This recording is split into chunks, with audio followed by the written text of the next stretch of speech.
看到以巴战争的时候，真的是让大家毛骨悚然，但更不希望发生在我们自己切身的地方。最新的几个发展，包括真主党无人机在以色列上空被击落。那么将接近在以色列黎巴嫩南部的村庄，这里有数千名的居民逃离家园。以色列大规模的空袭在叙利亚这里2座机场，叙利亚启动防空系统作为回应，还有以色列在加沙边境集结大量的坦克，准备路面的地面部队其实昨天就已经集结，陆陆续续往前进当中。而以军在加沙上空发射照明弹，为了袭击供照明，所以加沙走廊全面被封锁，没有电，没有水，没有粮食，没有医疗物资。所以看到画面上是以色列政府征召了36万名的预备军人，威胁哈马斯入侵，做出史无前例的反应。下最后通牒啦，其实大概是今天早上所下出的通牒，要求这里头的人24小时之内离开。这110万的加萨人必须在24小时之内离开自己的家园，撤出去，否则我不管了，杀无赦，就开始继续轰炸啦。路面地面部队通通都要进去了。110万加萨人撤去哪里？埃及现在封锁边界，难道要撤到以色列去吗？以色列会接受吗？如何收留？如何出去？这真的是一个很大的问题。人道的议题现在怎么兼顾？以色列师出有名，找借口吗？这是很多不一样的角度在思考啦。因为以色列军方在布林肯访问以色列之后他就表示哈马斯成员犯下的凶残暴行，还留下跟谁有关 ？ISIS 哇，这个美国最深恶痛绝的组织，这里有它的旗帜所以表示这个哈马斯是比伊斯兰国家更糟糕、更可怕，要给它歼灭到底的概念。那美国国务卿布林肯访了以色列之后呢，也把哈马斯的罪行比喻成伊斯兰国，所以美国对以色列的支持永远不会动摇。以色列官员说，那接下来的所谓的展开报复，就要像对付哈马斯，就像西方对待 ISIS 一样，我们做法一样。你不要说我不人道，你们美国也是这样干的吗？所以当哈马斯有秘密武器这件事情，我们来看看一个新闻画面。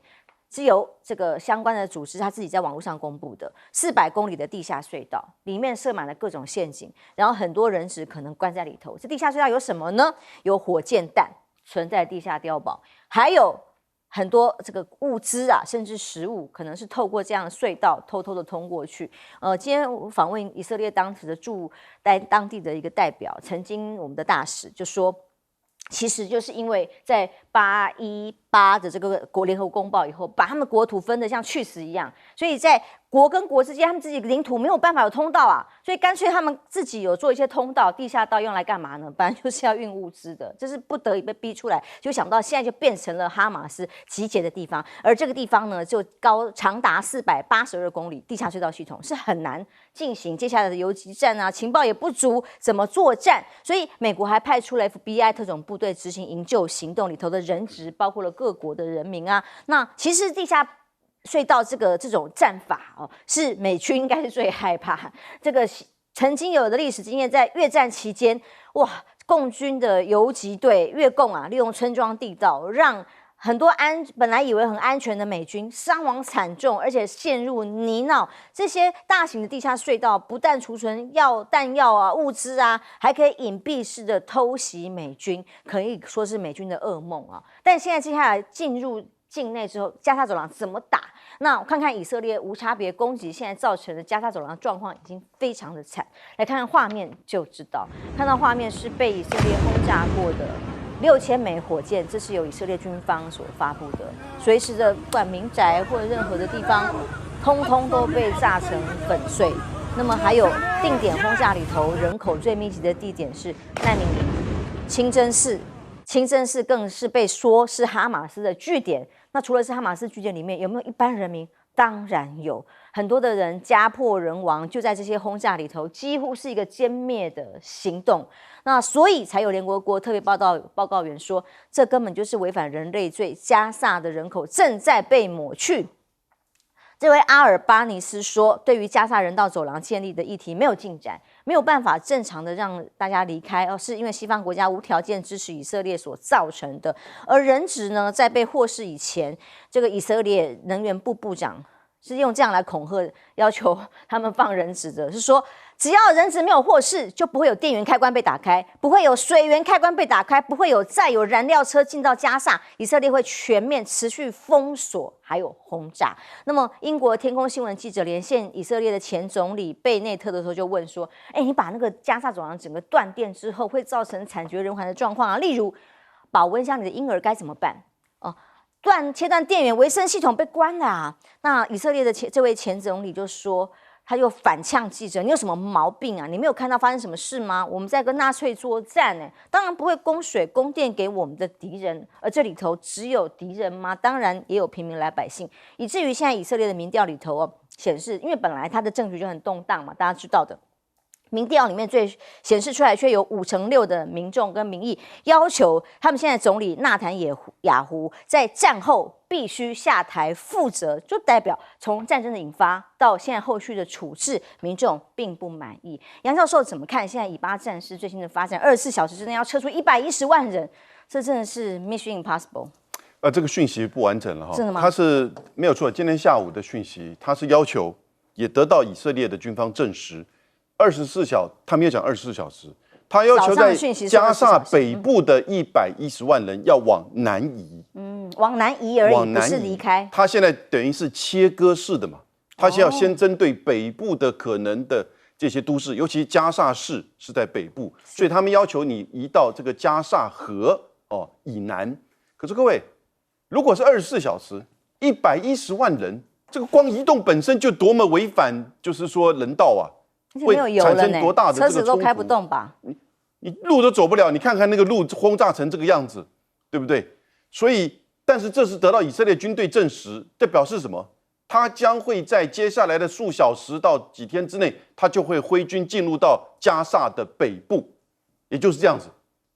但这也可能是烟雾弹哦，因为他可能经过就是地道或怎么样，直接重点式的或斩首式的进入到这个加萨南部。因为他知道这个讯息出来的时候，哈马斯肯定会跟着移动啊，所以这是一个现在最新的讯息。而且各位知道吗？目前已经有1500名加萨的平民因为空袭而死亡，这是证实的。而且这里面还包含20名联合国机构的人员。因此，联合国一个叫做这个乌瓦，就是巴勒斯坦的这个人道机构。他已经完全的往南移，甚至大部分人撤出，要为他自己联合国的机构人员的这个生命做着想。BBC 这2天有一个巴勒斯坦驻 BBC 驻英国的这个大使接受访问 ，BBC 的这个主持不断的逼问他，你到底谴不谴责哈马斯的这样的行为？你到底谴不谴责？他在解释说，当以色列在攻打我们巴勒斯坦过去75年来，每次我们的平民受到伤害、死亡。而且这个比例是1:21的时候，你们 BBC 有没有找了他们来去谴责他们，要他们来去做任何的这样比例呢？各位，你想想看做这样的一个想象，如果你今天是要去投胎，你喝了孟婆汤，你把你现在跟过去都忘了，但是阎王也给你2个选择，你接下来要选择做以色列人还是做巴勒斯坦人，你会怎么选择？大家会怎么选择？很清楚。一个是科技国收入 GDP 55000美元，有这样子一个西方的支持；另外一个是在加萨这样一个地方200万人挤的被驱逐，是不是？最大的露天监狱、种族隔离露天监狱，你要选哪一个？这个叫做无知之幕，这是一个叫正义论，这才是正义论的一个最重要的关键。所以，当你在说恐攻的时候，你可以就因为恐攻去犯下违反人类罪吗？可是美国你也不要讲，当你911的时候，你死了4000人，全世界当然很同情支持你。可是当你进攻阿富汗20年的占领，多少阿富汗的平民死亡，而你就用这个理由去攻打伊拉克，多少几万人、几十万的平民死亡，这个合比例吗？这个合正义吗？对不对？赖教授。现在的局势越来越恶化了因为以色列的这个命令军方的这个动作看起来会成为事实。那联合国已经表达强烈的反对，联合国的秘书长也跟以色列的政府跟他们的首脑也都通电话，然后认为这个是不可人道的，而且你要把110万的人往加沙河以南撤走，24小时内，第一个做不到，第二个，这个哈马斯他说我们已经准备好跟以色列的各种战斗，所以要这个巴勒斯坦人对他们有信心，不要移动，所以留在原地。那这样的一个情形下，我们已经看到了，这是一个双方的拉锯战了。如果24小时一到，以色列的军方进不进去？如果以色列的军方一进去，那进入了加沙走廊，可是问题就在于，这个加沙地区里面的北部的这110多万人移动的有，但是并不绝对多数。那这样的情形下，平民百姓跟哈马斯都是混在一起，而哈马斯在各种军事设施、地下通道里面设满了各种作战的方式。那以色列进去以后，为了保护自己的安全，然后歼灭敌人，相当有可能就按照他们的国防部长所下令的无差别的开枪。无差别的开枪一定会对于平民百姓造成重大的伤亡。这些画面一再播放出来的时候，我相信很多的国家的很多的民众就没有办法再同情以色列了，因为以色列的这几天这6、7天来的轰炸，造成的这个加沙地区的民众受伤的已经高达6000多人，比以色列在受到前一波攻击的受伤的人数已经翻倍了。第二个，死亡的人数也已经超过以色列的死亡人数，所以也就是说，你以色列的这6、7天来的报复行动，其实已经翻倍了。那理论上讲，你已经完全的报复了，你也杀了，也伤了这个更多的无辜的百姓，包括很多的孩童。那你还要在禁区里面再进行大屠杀，这样的情形下，我看很多完全挺以色列的这些政府，它的压力会越来越大。目前来讲，完全挺以色列的政府，除了民进党政府以外，那还有就是美国政府，还有英国政府。可是欧洲的国家，他们采用的态度已经是平衡的。他们一方面谴责哈马斯，二方面敦促以色列，那么必须要遵守联合国的战争法的规定，不能够断水断电，不能够对于无辜的百姓使用这个白磷弹。那他们认为，如果你以色列违反战争法，违反这些规则的话，他们也没办法支持以色列。我看他们在走平衡的这样的一个情形，所以决定还在以色列。24小时之后，就看以色列要不要把陆军开进去。一旦开进去，我想情势会有根本性的变化。因为美国态度很清楚，布林肯还特别，我们看到画面，今天新闻画面，他到了以色列，告诉他我一定会全力的支持，因为他有犹太裔的这个血统，说我们对于过去被屠杀的经验历历在目，所以一定会全力支持。支持什么？支持继续屠杀下去吗？因为我们知道啊，美国整个商业或者很多高层的一些精英啊，有非常多的犹太人，所以美国做这样的表态。那我们也知道，美国最亲密的国家除了英国就是以色列，所以他无条件支持。可是接下来，因为以色列现在认为说我自己被突袭了，他非常愤怒，就好像美国911被突袭了，他非常愤怒。那他为了要对他的国人交代，他马上要找一个泄愤的对象。那哈马斯当然是你泄愤对象，因为就是他干的。那911呢？911不是阿富汗的人干的。宾拉登不是阿富汗人啦，但是就被牵连了，被占领20年了，阿富汗就倒霉啊。那等于说美国人就觉得哇好啊，反正阿拉伯人都一样嘛。可是这一次的情况，它比较特殊的是，加沙走廊这些人他其实这么多年来，他形同他已经被你软禁在这个地方，他其实是动弹不得。每个小孩出生的时候的身份就是难民了。他完全没地方可去，那他又受到这么多的压抑，等于说这是一个长久以来一直被压抑、被打压、被剥削，那他们的一个反应。所以全世界也有很多人同情他。那同情他最严重的就是阿拉伯国家，很多都已经公开表明了，或者回教国家，譬如说土耳其，譬如说马来西亚是挺的啊，马来西亚2个死对头，安华跟马哈迪，2个都同声出来挺啊，2个是在政界是死对头哎，所以你可以看到怎么会变成这样呢？所以他是下来的话，美国自己要考虑到你去挑动俄乌战争，你的敌人，你认为说我们发动欧洲的这些精英来对抗俄国不用他的人员抵制他的货物很那个，那你现在挑一个战场，这个战场是什么？是台海你看我们刚提到的，你还去跟踪山东舰怎么样这些挑衅，你的第2个很大的敌人是中国大陆，那你现在要找第3个敌人啊，阿拉伯世界啊，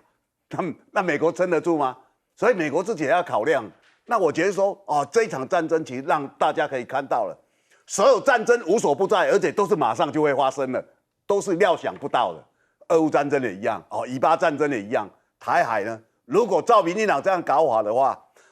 那下来万一怎么样的，大家都怕了那4个字：擦枪走火啊！擦枪走火那只要有死的人就不可收拾了，因为那个盛怒之下，所有的轰击，所有惨烈的那些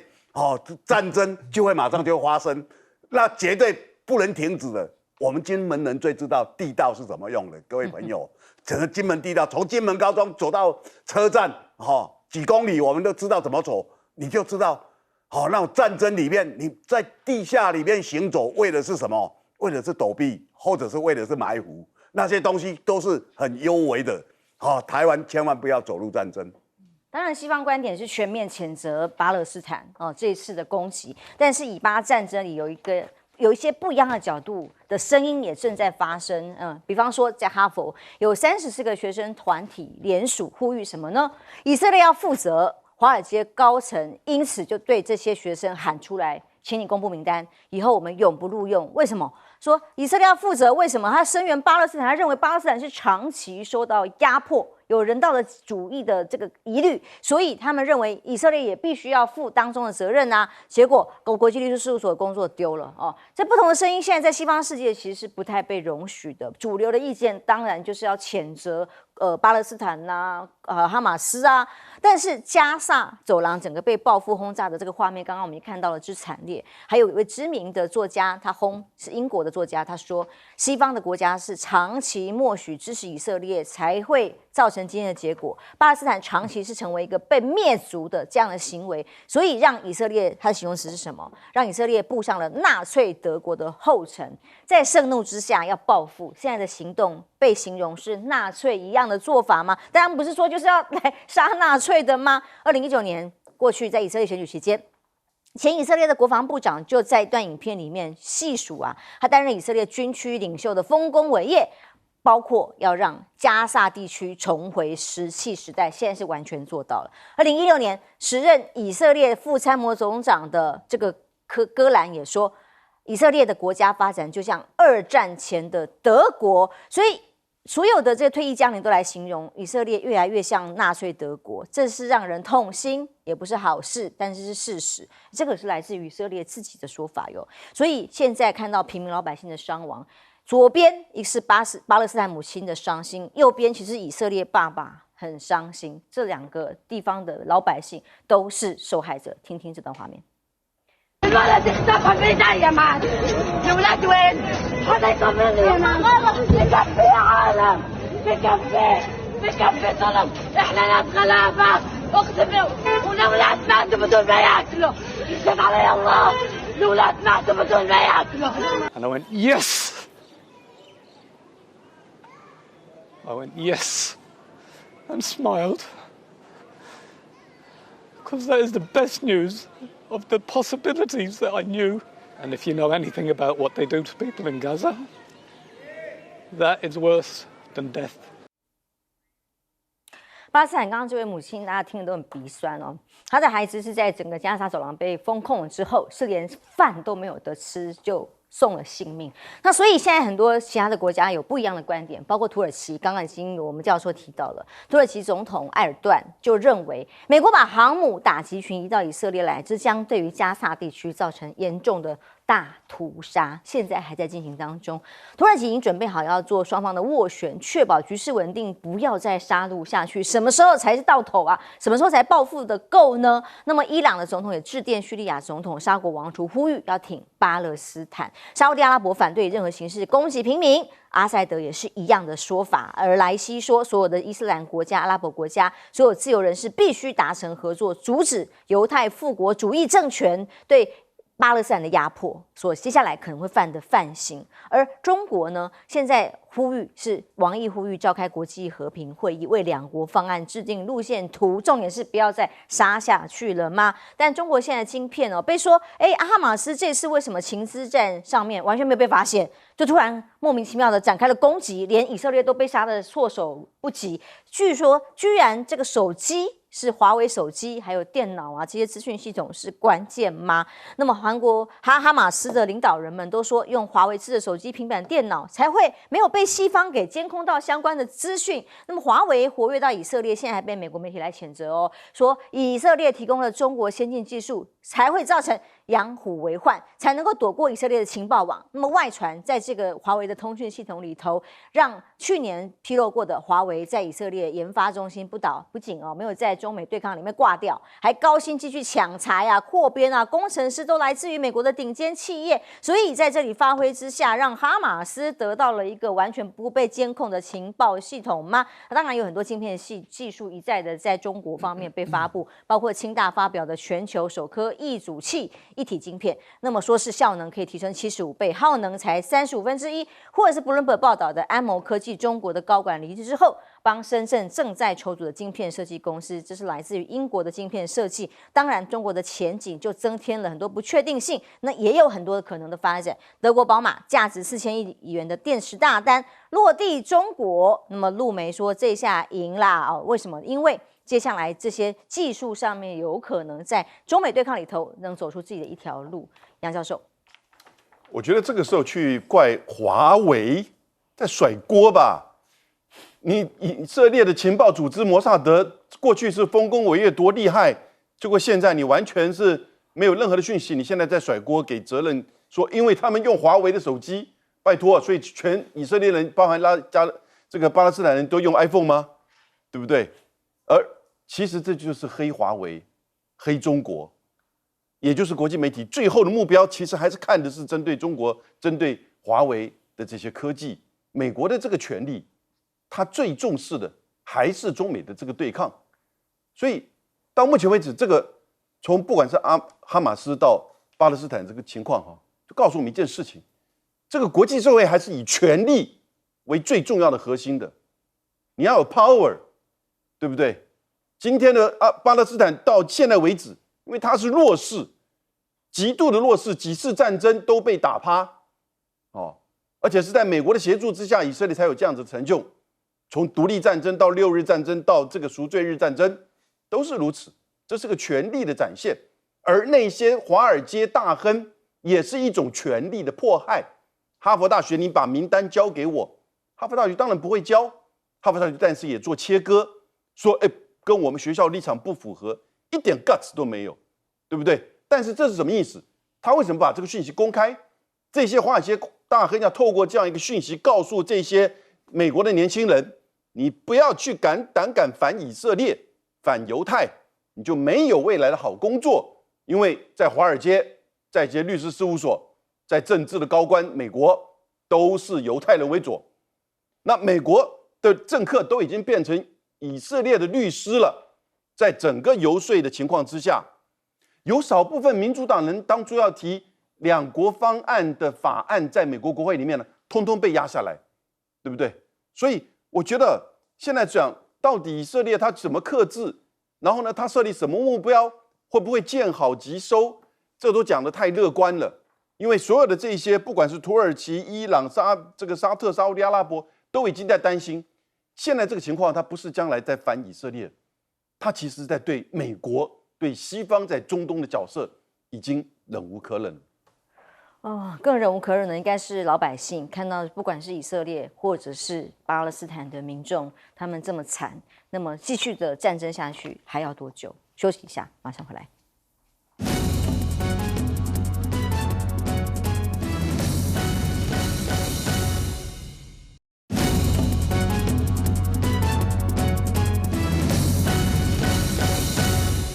以巴战事里头，现在传出一个科技的消息，说，哈马斯的这个领导人用华为的手机平板30个月，就表示说这2年多以来都是用华为手机，以至于才没有被监控到。怎么看这个消息？这个消息很明显的就是美国的媒体想甩锅嘛，美国的媒体想把华为然后把它抹黑，然后要挑拨以色列跟中国大陆之间的关系。不过它也会产生另外一个作用了。这个作用就是说，让全世界所有的政治领袖或者是商业领袖很明显的发现说，用华为就美国、以色列的情报机构无法监控得到。这个对于很多商界的领袖、企业界、政界领袖就很有吸引力哦。那当然，如果说这些政界领袖有吸引力，对他们国家，很多人就觉得说，不可以打压华为，一定要让华为在我们的国家存在，而且要让华为壮大，因为只有让华为壮大，美国才没有办法像偷听梅克尔那样偷听我们的。我觉得它还有一个反面的帮华为这个宣传的一个功能，这还不错了所以华为也应该要颁发给他们一个感谢谢谢你们抹黑我，但是让我华为知道我牢不可破，因为你欧美、你英国、美国跟以色列的情报单位就是监听不了但是我为什么会说这个美国媒体的他们的无知跟短视？我们也看到了，在这一次的哈马斯的行动中，他们开了很多车，有很多车是日本车。那难道也是日本在资助这个哈马斯，用高科技资助哈马斯是对以色列进行攻击吗？这个就是有人拿刀子杀人，说这个刀有罪，还是杀人有罪？是哈马斯有罪，还是华为手机有罪，还是日本的车子有罪，还是美国卖的菜刀卖到哈马斯手中那个菜刀有罪？我觉得这个是很简单的道理，连这个道理都讲不通，还叫做美国的媒体，那你就可以知道美国媒体现在已经堕落到什么程度我觉得啦，华尔街的这些高管威胁恐吓大学生，你只会让更多的年轻人对于你的这些高管，对于犹太人所掌控的影响力感到更大的反感，你不会得到更多的支持，你只会得到更多的反对的声音。休息一下，马上回来。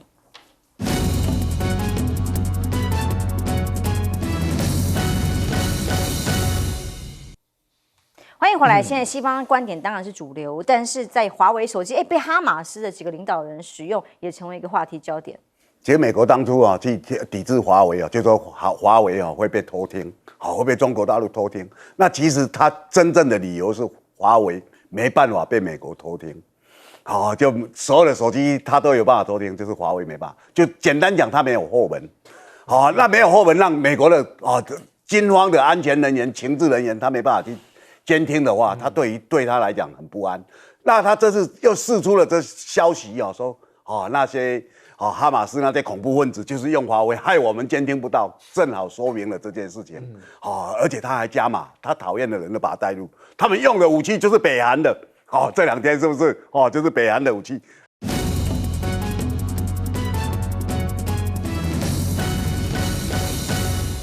各位朋友平安，欢迎收看 TBS 新闻大白话。在第2小时的部分，关于国际以及国内议题，邀请来宾，第一位是资深媒体人董之森，董哥。是，大家好。国际政治专家赖岳谦教授。主持人好，观众朋友大家好。前国安会副秘书长杨永明老师。主持人好，大家好。来看看最新的几个重要的消息但选战在我是目前当然台湾几位候选人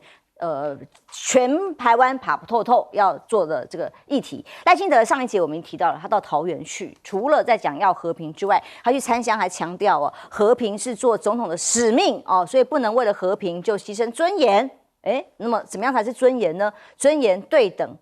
才能够顾得到和平，才是真正的和平。那么到底什么是和平？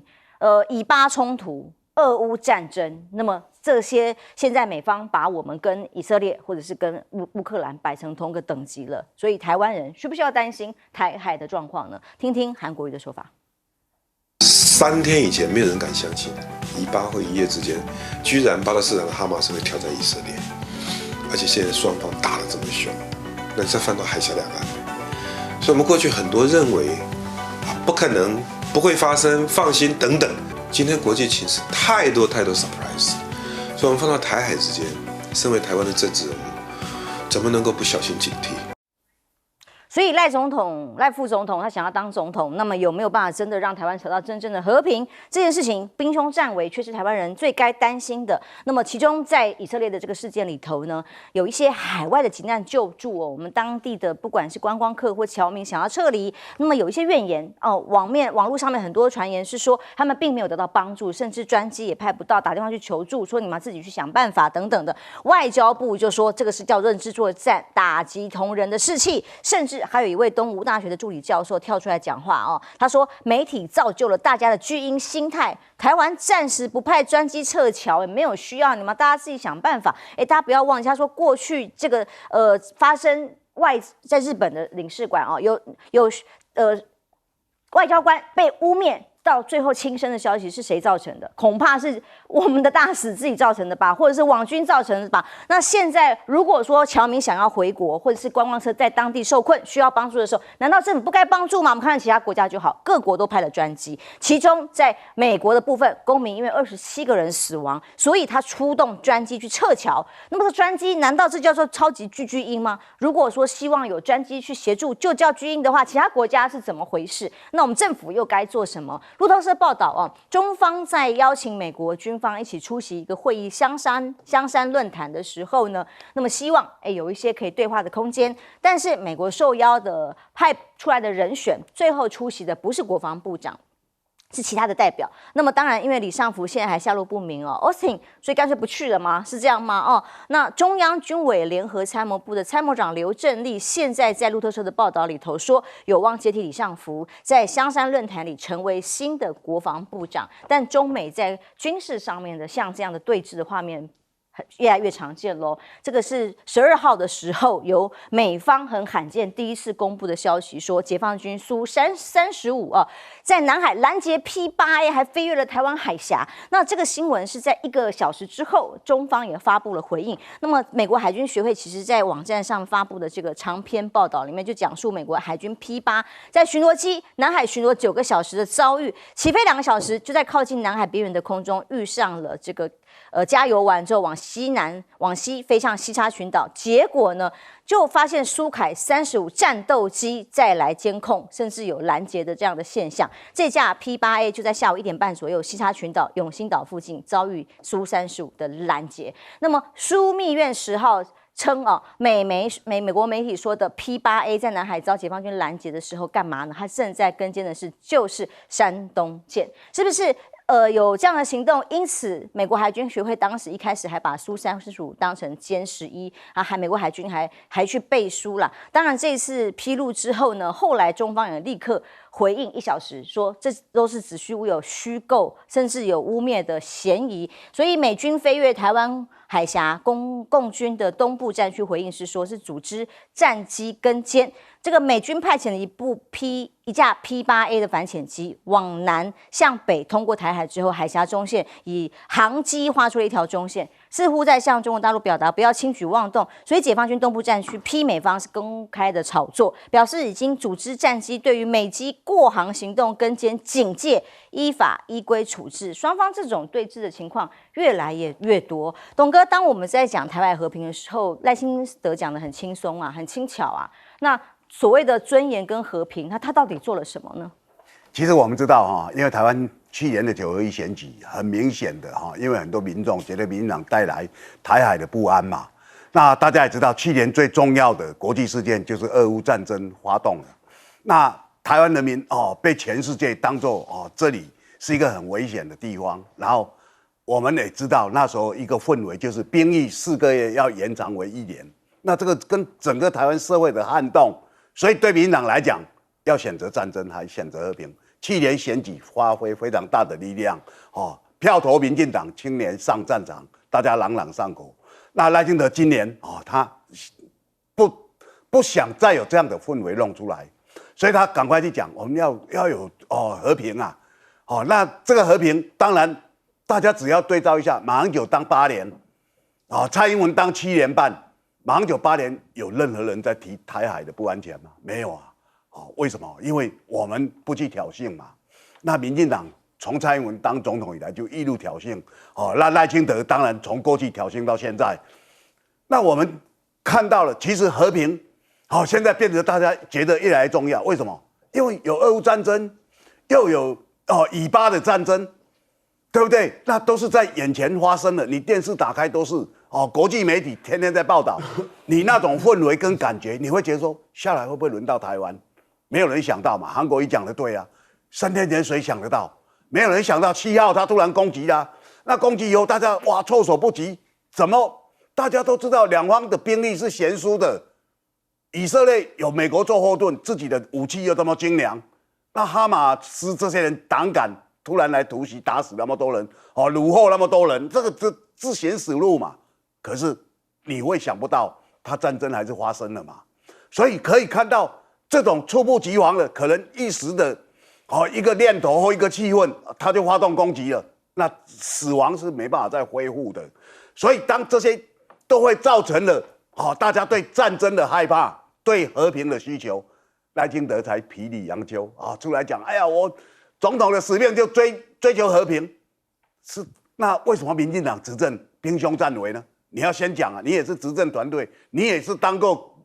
行政院长的啊。那你们这些挑衅，就是造成台海不安的一个很大因素啊。要不然马英九时代怎么不会？我们看到赖清德他其实一个简单的例子，就是因为这个台独金孙到美国一直被压制，你有什么尊严啊？你去美国这一趟根本没有尊严，大家都很清楚，没有人要跟你见面。一个堂堂副总统过境这样捏着小脚，所以大家都知道没有尊严啊。那为什么美国人这样对付你呢？因为你可能带来台海的不安，所以他一直去压抑自己，表示说。我绝对不是台独台湾也不需要更改国号怎么样，就讲那一些跟过去违背的言论。那当然大家也知道过去赖清德在国民大会当国大代表的时候，向当时总统李登辉高举牌子写台湾独立万岁，他这个标签是跑不掉的。他当行政院长第一天到立法院去，他说我就是一个台独的务实工作者，在任何职位我都不会改变。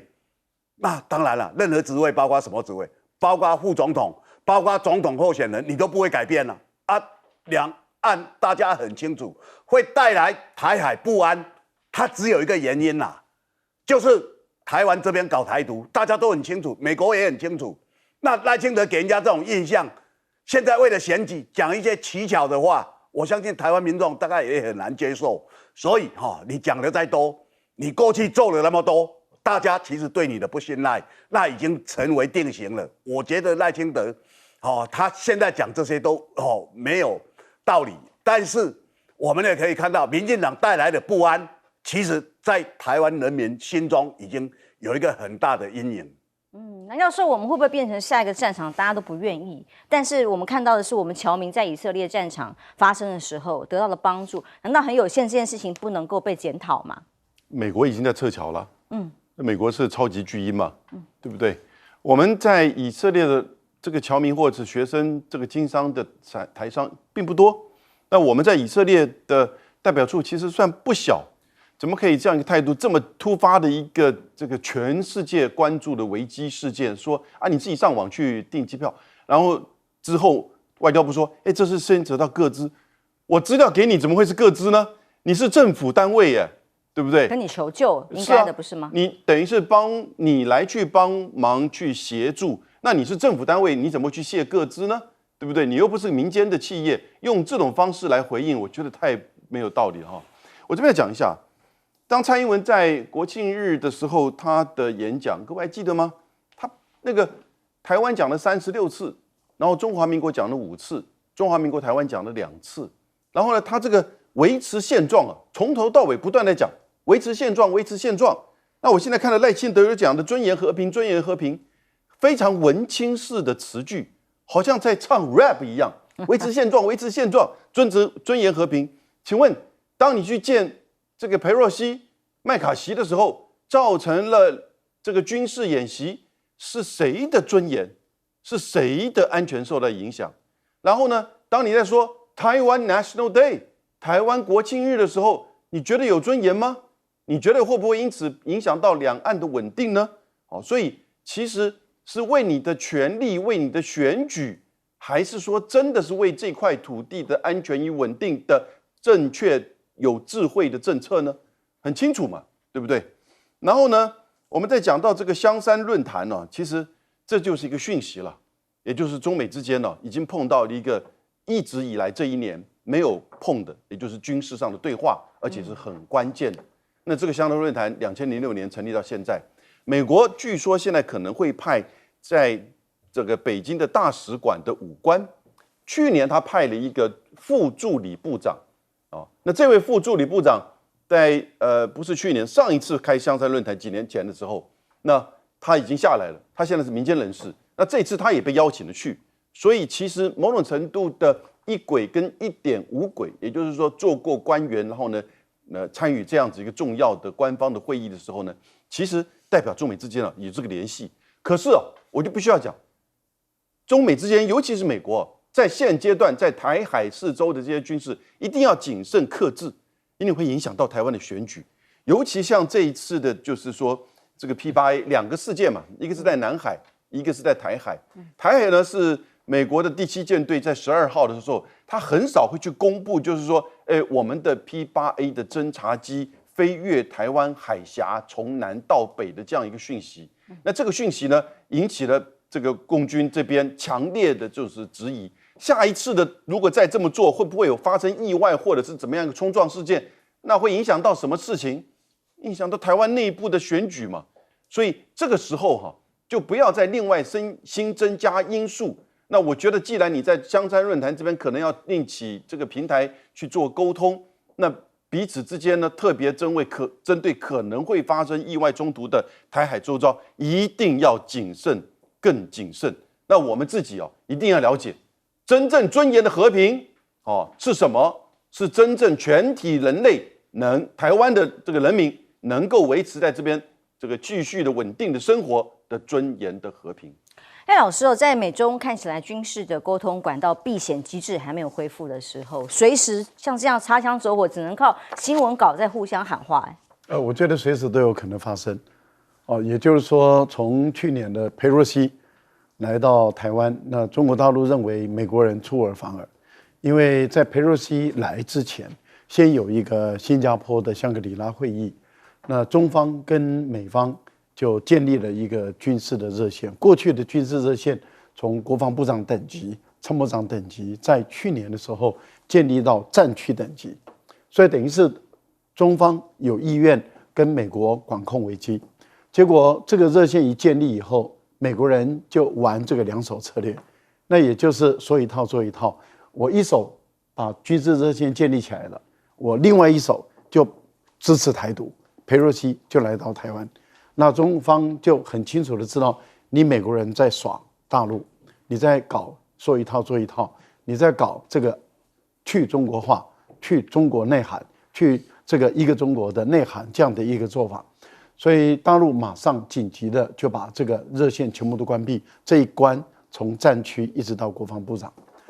那所以双方随时都有可能擦枪走火，随时都有可能爆发军事冲突。美国也很清楚。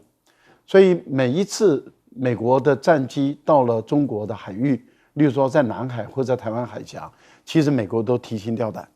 因为很怕就随时爆发战争。